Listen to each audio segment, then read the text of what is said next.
Hello बच्चों, कैसे हो? तो आज हम केमिस्ट्री में मैटर के बारे में पढ़ेंगे। तो सब मैटर के बारे में पढ़ने से पहले सबसे पहले व्हाट इज केमिस्ट्री, आखिर केमिस्ट्री क्या होता है?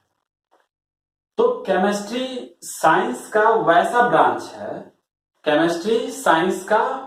ब्रांच है जो सब्सटेंस के कंपोजिशन और उसके प्रॉपर्टी को बताता है और मैटर के अनेक फॉर्म्स को भी बताता है।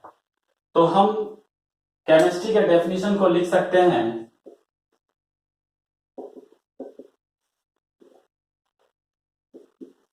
The branch of science which deals with the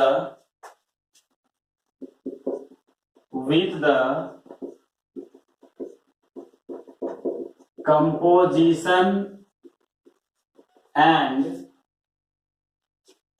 properties of substances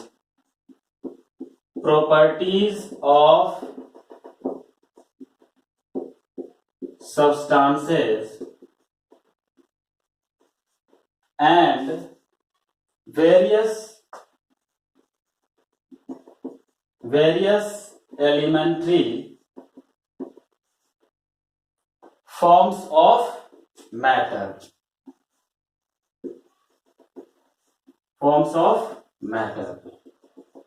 तो केमिस्ट्री को हम इस तरह से डिफाइन कर सकते हैं कि chemistry is the branch of science which deals with the composition and property. Composition means किस तरह से बना हुआ है, उसका स्ट्रक्चर और क्या क्या चीज से बना है, एंड प्रॉपर्टी मीन्स उसका कैसा गुण है। तो सब्सटेंस के कंपोजिशन और प्रॉपर्टी के बारे में बताता है और इसके साथ साथ जो मैटर के वेरियस एलिमेंट्री फॉर्म्स है उसके बारे में भी बताता है। तो अब हम मैटर के बारे में पढ़ेंगे। तो मैटर क्या होता है?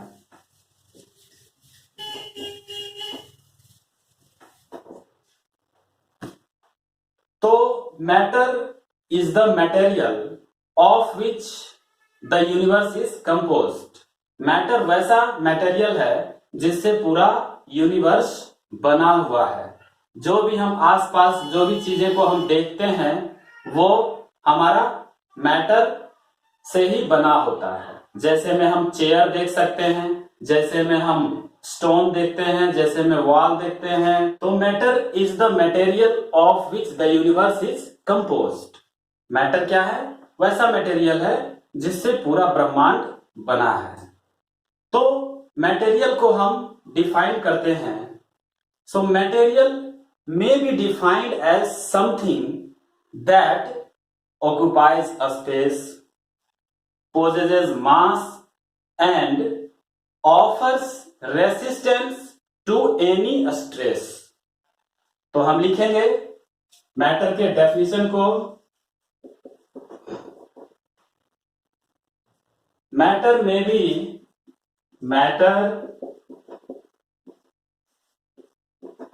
be defined as something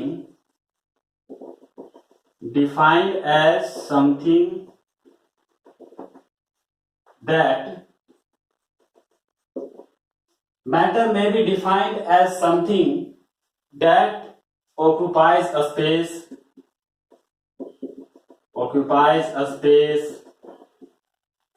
possesses mass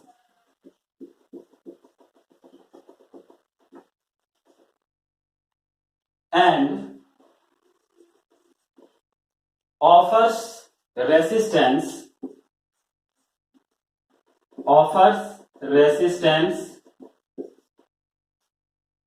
to any stress,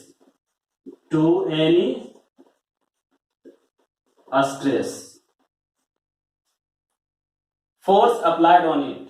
Stress means force applied on it।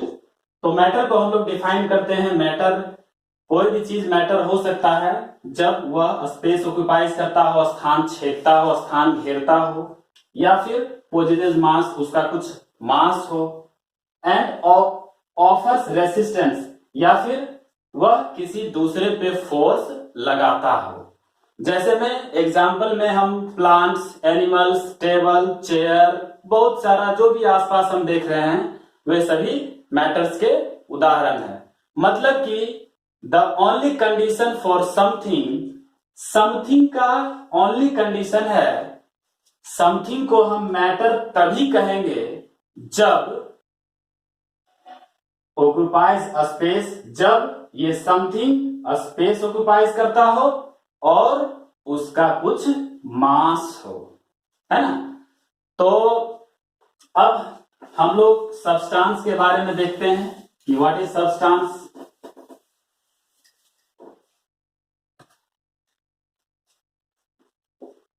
What is substance, substance क्या होता है?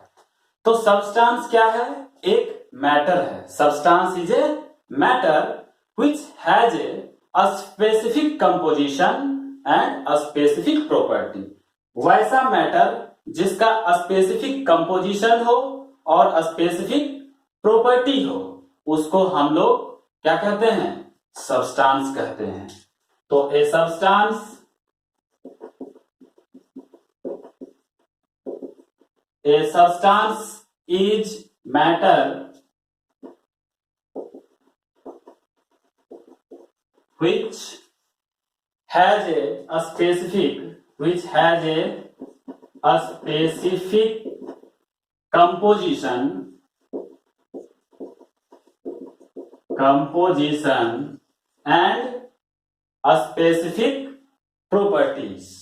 and a specific properties तो प्रत्येक प्योर एलिमेंट एक सब्सटेंस होता है।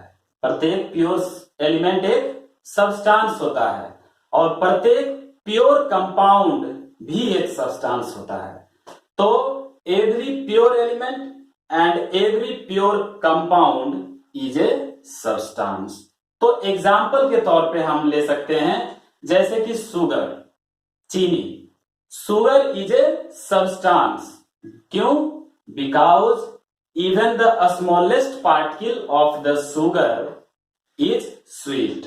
छोटे छोटे पार्टिकल्स, शुगर के छोटे पार्टिकल्स को भी अगर हम लेते हैं तो वो स्वीट होता है, मीठा होता है।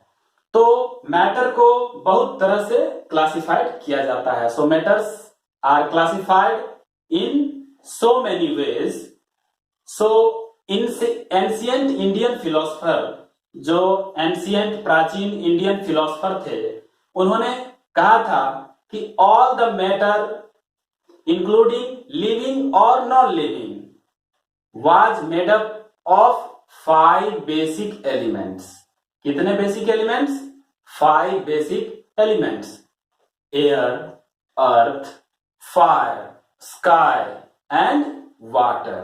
मीन्स वायु, पृथ्वी, अग्नि, आकाश और जल। ये 5 तत्व से मिलकर के लिविंग और नॉन लिविंग बना है। लेकिन मॉडर्न साइंटिस्ट ने मैटर को 2 तरह से क्लासिफाई किया है। उनका क्लासिफिकेशन का जो बेस है वो 2 तरह का है, 2 आधार है। One on the basis of physical property and another on the basis of chemical property। तो 2 मॉडर्न साइंटिस्ट ने मैटर को 2 बेसिस पे क्लासिफाइड किया है, on the basis of physical property and on the basis of chemical property. तो on the basis of physical property matters are classified into 5 types। Matters are classified into 5 types on the basis of physical property। That means solid, liquid, gas, plasma and Bose-Einstein condensate। So these are the 5 classification of matter on the basis of physical property. Apart from this, on the basis of chemical property, matters are classified into 2 types. That means pure substance and impure substance. So pure substance is further divided into 2 types, that means element and compound. Whereas impure substance, that means mixture, तो mixture को 2 category में बांटा गया है, homogeneous mixture and heterogeneous mixture. So further, let's see the further classification of element. So elements are classified into 4 categories. So metal, non-metal, metalloid and noble gases. Whereas compounds are further classified into 2 types. That means ki inorganic compound and organic compound. And organic compounds are further divided into 2 categories. That means ki acyclic and cyclic. Acyclic is further divided into 2 types. That means a straight chain and branch chain. Whereas cyclic compound, cyclic organic compound is divided into again 2 types. That means homocyclic and heterocyclic. तो matter का classification इससे और भी ज्यादा है, लेकिन हम लोग को जिस कॉन्फ़िगरेशन में पढ़ना है उतना तक ये हमारे लिए काफी है. तो बच्चों, इस तरह से मैटर का क्लासिफिकेशन है फिजिकल प्रॉपर्टी के आधार पे, केमिकल प्रॉपर्टी के आधार पे, सॉलिड फिजिकल प्रॉपर्टी के आधार पे, solid, liquid, gas, plasma, Bose, Einstein, condensate, जैसा कि हमने आपको पहले भी बताया है. केमिकल प्रॉपर्टी के आधार पे pure substance and impure substance, pure substance element compounds और impure substance homogeneous and heterogeneous mixtures. तो एलिमेंट्स को फर्दर 4 कैटेगरी में डिवाइड किया गया है, metal, non metal, metalloid, noble gases. And compounds को 2 भागों में, inorganic compounds, organic compounds. Organic compounds are further divided into 2 types, that means ki acyclic and cyclic. And further acyclic is divided into a straight chain and branch chain, whereas cyclic is divided into homocyclic and heterocyclic. So we will continue the next topic in our next video. Thank you.